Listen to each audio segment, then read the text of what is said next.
Kantara chapter 1 ನೋಡಿದ ನನಗೆ ಆ ಗುಂಗಿನಿಂದ ಆಚೆ ಬರೋದಕ್ಕೆ ಆಗ್ತಿಲ್ಲ. ರೈಟಿಂಗ್, ಡೈರೆಕ್ಷನ್, ಆಕ್ಟರ್ ಆಗಿ ರಿಷಬ್ ಅವರು ಮತ್ತೊಮ್ಮೆ ಎಲ್ಲರಿಗೂ ಬೆಳಗನ್ನ ಮೂಡಿಸೋದಕ್ಕೆ ಬರ್ತಿದ್ದಾರೆ ಅಂತ ಗೊತ್ತಿತ್ತು. ಆ್ಯಂಡ್ ಈ ಸಿನಿಮಾ ಸದ್ದು ಕೂಡ ಖಂಡಿತ ಇದು ಮಾಡಿದೆ. ಇದು ಯಾವ ಮಟ್ಟಿಗೆ ಅಂದರೆ, ಇದನ್ನು ನೋಡಿದ ನಮಗೆ ಒಂದು ಕ್ಷಣ ನಿಶಬ್ದವಾಗಿದ್ದೇವೆ. ಸೊ ಬಿನ್ನಿ, ಹಾಗಾದರೆ ಸಿನಿಮಾ ನೋಡಿದ ನಾ ನಿಶಬ್ದವಾಗಿ ಹಿಡಿಸಿದ್ದು ಏನೇನು ಅದನ್ನು ಈ ರಿವೈವ್ನಲ್ಲಿ ಹೇಳ್ತೀನಿ, ಬನ್ನಿ ನೋಡ್ಕೊಂಡು ಬರೋಣ. Hi darlings, welcome to my opinion YouTube channel.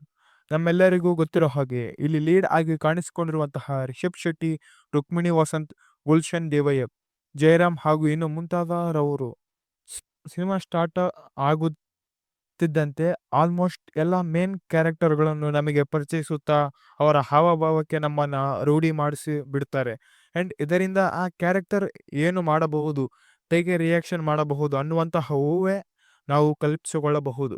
ಅಷ್ಟು ಚೆನ್ನಾಗಿ ಅರ್ಥಪೂರ್ಣವಾಗಿ ಆ ಪಾತ್ರವನ್ನು ಸಿಟ್ವೈಟ್ ಮಾಡಿದ್ದಾರೆ. ಆ್ಯಂಡ್ ಎಲ್ಲ ಆರ್ಟಿಸ್ಟ್ಗಳು ತುಂಬ ಎಕ್ಸಲೆಂಟ್ ಆಗಿ ಪರ್ಫಾರ್ಮೆನ್ಸ್ ಮಾಡಿದ್ದಾರೆ.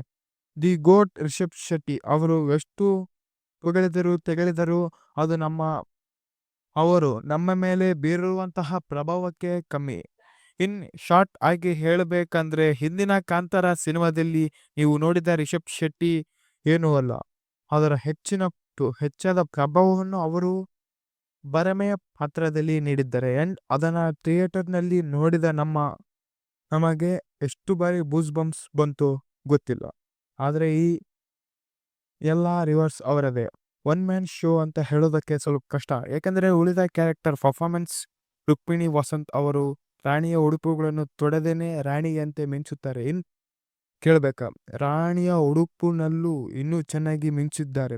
ಅವರಿಗೋಸ್ಕರ ಬ್ರಿಲಿಯಂಟ್ ಪಾತ್ರವನ್ನು ಶೆಟ್ರು ಡಿಸೈನ್ ಮಾಡಿದ್ದಾರೆ, ಕ್ಯಾರೆಕ್ಟರ್ ಆರ್ಟ್ ಅನ್ನ ಇಟ್ಟಿದ್ದಾರೆ. ಆ್ಯಂಡ್ ರುಕ್ಮಿಣಿ ಬ್ರಿಲಿಯಂಟ್ ಆಗಿ ಆ ರೋಲ್ ಅನ್ನು ಖಂಡಿತವಾಗ್ಲೂ ತಮ್ಮದಾಗಿಸಿಕೊಂಡಿದ್ದಾರೆ. ಈಗ ನಾವು ಯೋಚನೆ ಮಾಡಿದ್ರೆ ಆ ರೋಲ್ಗಳನ್ನು ಇಮ್ಯಾಜಿನೇಷನ್ ಮಾಡಿಕೊಂಡ್ರೆ ಅಷ್ಟೊಂದು ಸರಿ ಬರಲ್ಲ ಅಂತ ಅನಿಸುತ್ತೆ. ರುಕ್ಮಿಣಿ ಅವರ ರಾಣಿ ಪಾತ್ರದಲ್ಲಿ ಬೇರೆ ಯಾರನ್ನು ಇಮ್ಯಾಜಿನೇಷನ್ ಮಾಡಿಕೊಳ್ಳಲಾಗದು ಅಂತ ಹೇಳಬಹುದು. ಕುಲಶೇಖರನಾಗಿ ಕಾಣಿಸಿಕೊಂಡಿರುವಂತಹ ಮಡಿಕೇರಿಯ ಗುಲ್ಶನ್ ದೇವಯ್ಯ ಅವರು ತಮ್ಮ ಪಾತ್ರವನ್ನು ಅತ್ಯಂತ ಕುಶಲವಾಗಿ ನಿರ್ವಹಿಸಿದ್ದಾರೆ ಅಂತ ಹೇಳಬಹುದು. ಒಬ್ಬ ಟಿಪಿಕಲ್ ರಾಜನ ಲಕ್ಷಣಗಳು ಅವನಲ್ಲಿ, ಒಂದು ಹಾಸ್ಯ ಸ್ವಭಾವ, ಒಂದು ಸರ್ಕಸಮ್ ಅವನಲ್ಲಿದೆ. ಸೊ ಅದನ್ನ ಕನ್ವೆಂಟ್ ಮಾಡೋದಕ್ಕೆ ಆ ಪಾತ್ರಕ್ಕೆ ಇಟ್ಟಂತಹ ಡೈಲಾಗ್ಸ್ಗಳು, ಅವನು ಕಾಣಿಸಿಕೊಳ್ಳುವಂತಹ ಸಿಚುವೇಶನ್ಗಳು ಬ್ರಿಲಿಯಂಟ್ ಅಂತಾನೆ ಹೇಳಬೇಕು ಗುರುವೆ.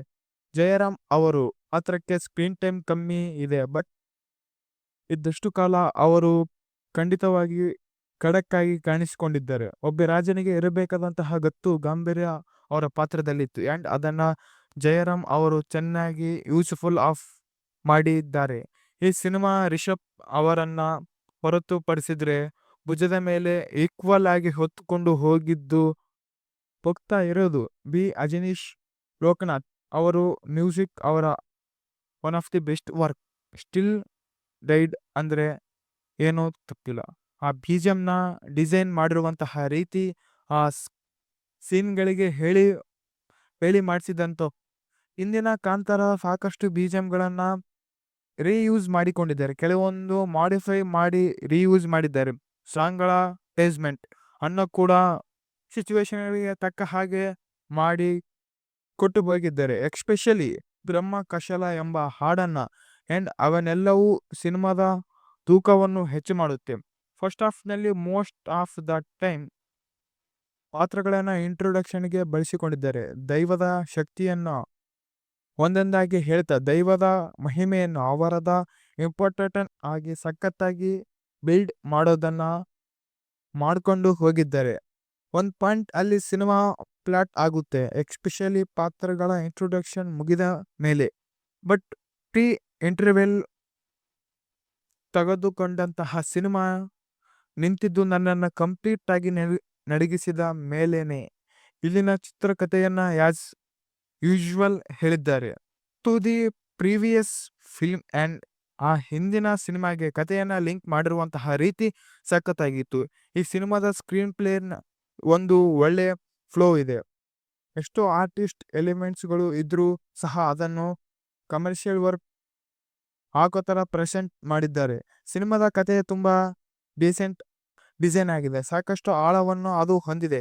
ಈ ಒಂದು ಸಿನಿಮಾವನ್ನ ಬೇಕಾದ್ರೆ 2 ಪಾರ್ಟ್ ಆಗಿ ತೆಗೆಯಬಹುದಿತ್ತು. ಅಷ್ಟೊಂದು ವಿಶಾಲವಾದ ಕಥೆಯಲ್ಲಿ ನೋಡೋದಕ್ಕೆ ಸಿಗ್ತಾ ಇದೆ. ಖುಷಿ ಅಂದ್ರೆ ಯಾವುದನ್ನು ಬೋರ್ ಪಡಿಸುವ ಹಾಗೆ ಕನ್ವಿ ಮಾಡಿಲ್ಲ. ಬಹಳಷ್ಟು ಹೇಳೋದಕ್ಕೆ ಹೋಗಿ ಯಾವ ಒಂದರಲ್ಲೂ ಎಕ್ಸಲೆ ಈಕ್ವಲ್ ಆಗಿದೆ. ಇರುವಂತಹ ಸಿನಿಮಾಗಳನ್ನ ರೀಸೆಂಟ್ ಟೈಮ್ ಅಲ್ಲಿ ಸಾಕಷ್ಟು ನೋಡಿ ಬಿಟ್ಟಿದ್ವಿ. ಬಟ್ ಕಾಂತಾರ ಆ ಎಲ್ಲ ಸಿನಿಮಾಗಳಿಗೂ ಒಂಥರ ಟೀಚರ್ ಆಗಿ ಕಾಣಿಸ್ತಾ ಇತ್ತು. ನನಗಂತೂ ಇದರ ಟ್ರೈಲರ್‌ನ ನಾವು ಇಲ್ಲಿ ಮೆನ್ಷನ್ ಮಾಡಲೇಬೇಕು. ಇದು ಸ್ಪಾಯಿಲ್ ಆಗಲ್ಲ ಅಂತ ಅಂದುಕೊಂಡು ಹೇಳ್ತಿದ್ದೇನೆ. ನಾವು ಈ ಸಿನಿಮಾದ ಟ್ರೈಲರ್‌ನಲ್ಲಿ ಏನು ನೋಡಿದ್ವಿ ಅದು ಆದಷ್ಟು ಫಸ್ಟ್ ಹಾಫ್‌ನ ಝಲಕ್ ಮಾತ್ರ. ರಿಷಬ್ ಶೆಟ್ರು best of the best moments ಅನ್ನ ಥಿಯೇಟರ್‌ನಲ್ಲೇ ಡೈರೆಕ್ಟ್ ಆಗಿ ವಿಟ್ನೆಸ್ ಮಾಡಿಕೊಂಡು ಬಿಟ್ಟಿದ್ದಾರೆ. ಆ್ಯಂಡ್ ಖಂಡಿತ ಇದೊಂದು ಸ್ಮಾರ್ಟ್ ಮೂವ್. ಸಿನಿಮಾಗೆ ಪ್ಲಸ್ ಆಗುವಂತಹ ಮೂವ್ ಅಂತ ಹೇಳ್ತೀನಿ. ಆಚರಣೆ, ನಂಬಿಕೆ, ದೇವ ಈ 3 ಸೇರಿಕೊಂಡ್ರೇನೆ ನಾವು, ನೀವು ಎಲ್ಲರೂ ಅನ್ನೋದನ್ನ ಸಟಲ್ ಆಗಿ ಹೇಳಿದ್ದಾರೆ. ಇಲ್ಲಿನ ವಿಎಫ್ಎಕ್ಸ್ ಕ್ವಾಲಿಟಿ ನೋಡಿ ನಾನು ತುಂಬಾನೇ ಬೆರಗಾಗಿ ಹೋಗುತ್ತೇವೆ. ಟ್ರೈಲರ್‌ನಲ್ಲಿ ಕಂಡು ಬಂದಿರುವಂತಹ ಹುಲಿಯ ಸೀನ್ ಇಂಡಿಯನ್ ಸಿನಿಮಾದಲ್ಲಿ ಒಂದು ಬೆಸ್ಟ್ ಮಾರ್ಕ್ ರೀತಿಯಲ್ಲೇ ಉಳಿಸಿಕೊಳ್ಳುತ್ತೆ. ಆ ಹುಲಿಯ ನಡೆ, ಅದರ ಶಾಡೋ, ಅದರ ಮೀಸೆ, ಈ ಚಿಕ್ಕ ಚಿಕ್ಕ ಡೀಟೇಲ್ ಅನ್ನ ಈ ವಿಎಫ್ಎಕ್ಸ್ ತಂಡ ಬಿಟ್ಟಿಲ್ಲ. ಅಷ್ಟು ಕ್ಲಾಸಿಕ್ ಆಗಿತ್ತು. ಇಲ್ಲಿನ ವಿಎಫ್ಎಕ್ಸ್ ನಾವು ನೋಡಿರೋ ಹಲವು ಸಿನಿಮಾಗಳಲ್ಲಿ ಕತ್ತಲಿನ ಹೆಸರಿನಲ್ಲಿ ಬ್ಲೂ ಟೆಂಟ್ ಹಾಕಿ ಅದನ್ನ ಕಣ್ಣಿಗೆ ಕುಕ್ಕೋ ಹಾಗೆ ಮಾಡ್ತಾರೆ. ಬಟ್ ಇಲ್ಲಿ ಕತ್ತಲೆಯ ರೂಪದಲ್ಲಿ ತೋರಿಸಿದ್ದಾರೆ. ಹಾಗೆ ಆದಷ್ಟು ರಿಯಲ್ ಲೊಕೇಶನ್ ಅಲ್ಲಿ ಶೂಟ್ ಮಾಡಿರೋದು ಕೂಡ ಸಿನಿಮಾದ ವಿಜುವಲ್ ಕ್ವಾಲಿಟಿ ಸಹ ಮಾಡಿದೆ. ರಿಷಬ್ ಶೆಟ್ರು ಪರ್ಫಾರ್ಮೆನ್ಸ್ ಮಾಡಿರುವುದನ್ನ ನೋಡಿದ್ರೆ ಅವರು ಪಟ್ಟಿರುವಂತಹ ಕಷ್ಟದ ಪರಿಣಾಮ ನಮಗೆ ಗೊತ್ತಾಗುತ್ತೆ. ಆಕ್ಷನ್ ಸೀನ್ ನಲ್ಲೂ ಒಳಗಡೆ ಒಂದು ಬರವಣಿಗೆ ಇರಬೇಕು. ಅದನ್ನ ಎಲಿಮೆಂಟ್ ಮಾಡಿ ಸೋದು ಇವೆಲ್ಲ ಪ್ಲಾನ್ ಅಂದ್ರೆ ಇದ್ರೇನೆ ಫೈಟ್‌ಗಳು ಚೆನ್ನಾಗಿ ಬರೋದು. ಅದನ್ನ ತುಂಬಾ ಚೆನ್ನಾಗಿ ತೋರಿಸಿದ್ದಾರೆ. 15 ಕೋಟಿಯಲ್ಲಿ ಶೆಟ್ರು ಅಚೀವ್ ಮಾಡಿದ ಸ್ಕೇಲ್ ಅಷ್ಟು ಕ್ರೇಜ್ ಆಗಿತ್ತು. ಅದರ 10ರಷ್ಟು ಸಿಕ್ಕಾಗ ಅದನ್ನು ಹೇಗೆ ಪರ್ಫೆಕ್ಟ್ ಆಗಿ ಯೂಸ್ ಮಾಡಿದ್ದಾರೆ ಅನ್ನೋದನ್ನ ನೋಡಬೇಕಾದ್ರೆ ನೀವು ಖಂಡಿತವಾಗ್ಲೂ ಸಿನಿಮಾವನ್ನು ನೋಡಲೇಬೇಕು ಗುರುವೇ. ಅದರಲ್ಲೂ ನಾವು ಕನ್ನಡಿಗರಾಗಿರುವುದರಿಂದ ನಮ್ಮ ನಾಡಿನ ಕಥೆಯನ್ನು ತಿಳಿದುಕೊಳ್ಳೋದಕ್ಕೆ ಒಂದು ಅವಕಾಶ ಇದೆ. ಅದನ್ನು ರಿಷಬ್ ಶೆಟ್ಟಿ ಅವರು ನಮಗೆ ಆ ಅವಕಾಶವನ್ನು ಕೊಟ್ಟಿದ್ದಾರೆ. ಸೊ ಖಡಕ್ಕಾಗಿ ಹೇಳೋದಾದ್ರೆ ಕಾಂತಾರ